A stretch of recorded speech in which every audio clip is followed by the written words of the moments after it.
Hello everyone and welcome to our channel. Today I'll be reading a multi-character exterior by me. So let's get into it. Albedo. Oh, Albedo was hot in many ways. It's the way he moves, the way he talks like a prince, the way he treats everyone with such respect and gentleness that it brings every fairy tale to shame. He was princely when it came to everything. He even looked like one, beauty-wise. It's the low tone of his voice. Whenever he was conducting an experiment, discussing the results, and the look over his shoulder that he'd give you as you took down the notes, it absolutely destroyed you to be with him. He was too hot, too good, and it sort of made you die on the inside. He would wrap his arms around your waist, pulling your back against him, and leaning his head down beside your neck, whispering in that low voice of his. And God, the asshole knew what he was doing. He absolutely did. And it destroyed you, because he could whisper about the most mundane shit in life, and you'd still be a blushing mess. And it always ended with that soft kiss, the featherlight one, that you wouldn't even be sure if it was real or not. He loved to keep you on your toes. Albedo was such a tease, and he always did it, in the most innocent of ways. Kazuha. Kazuha may seem cute a moment, and the next, he would be absolutely feral and terrifying, and it was a thrilling part to being his partner. It was the way his red eyes would harden whenever he looked at someone who might have treated you unfairly, or anyone, really.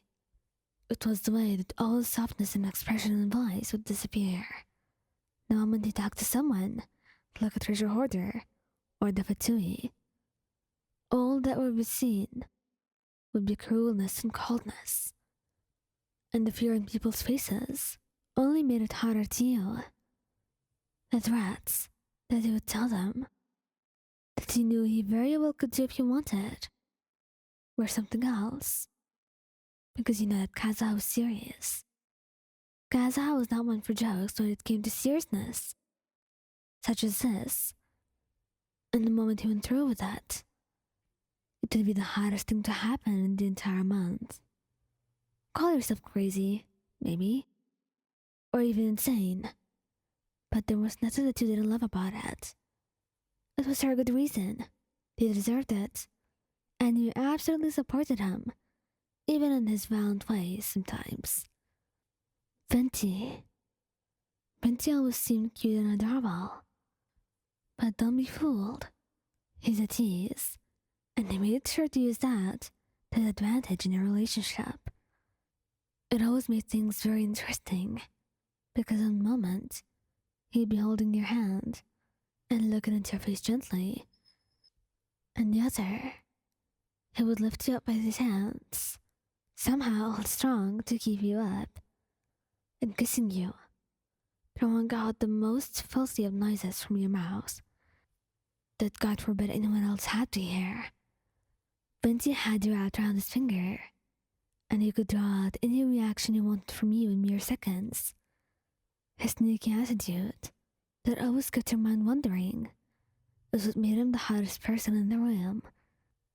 He wasn't easy to read either, and that made things all the more interesting, because even with time, you could never guess what Venti was up to.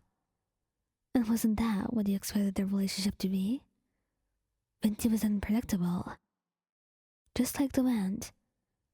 You don't know where it's headed, but you only know that you're helpless in front of it. The wind leading you just where it wants to. Scaramouche. He may be short and look adorable on some occasions, but Scaramouche was nothing if not terrifying, and that only added to his hotness, you would say. You agreed on partnering up with him, even when he was a fatui, so of course, you didn't mind all of his evil deeds. But what you thought was hot about him. It was the way he could get you under control. You weren't easily controlled. You were strong-willed, stubborn. But Scaramouche could put you in place when needed, with just one look from his eye. Those eyes that would be cold like ice. And just as harsh. It made you feel helpless. In a good way, of course. But you couldn't help but let him take the lead. Perhaps it was the way that he could get himself to sound so unemotional when ordering you around. He knew that you loved that attitude. It was the way that he would pin you down, kissing you, until you could no longer breathe, until you could even forget your own name. Scaramouche was intense. Everything about him. And it was probably the way his eyes screamed murder the moment someone disobeyed him.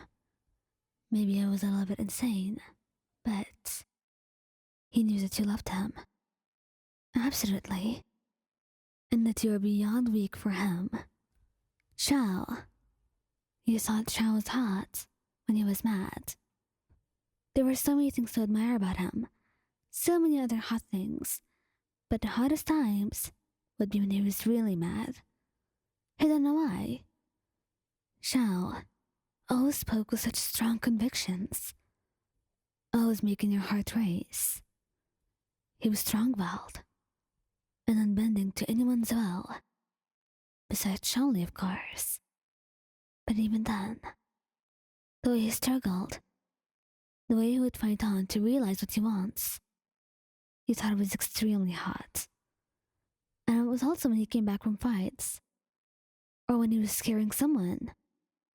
His voice when he talked lived in your head rent-free. Of course, you'd be terrified that the anger was directed at you, but thankfully, it never was. And the only time you'd be seeing some of it was when he would come back home, wrapping his arms around you and pulling you in for a rough kiss. And even that kind of anger that you saw from him, you didn't mind at all. If anything, it made things more exciting between the two of you, in a more unpredictable way that you had not seen coming, and one that you certainly did not mind. Thank you guys for listening. Don't forget to like, subscribe, and comment. I hope you enjoyed listening to this as much as I did making it. Anyway, goodbye.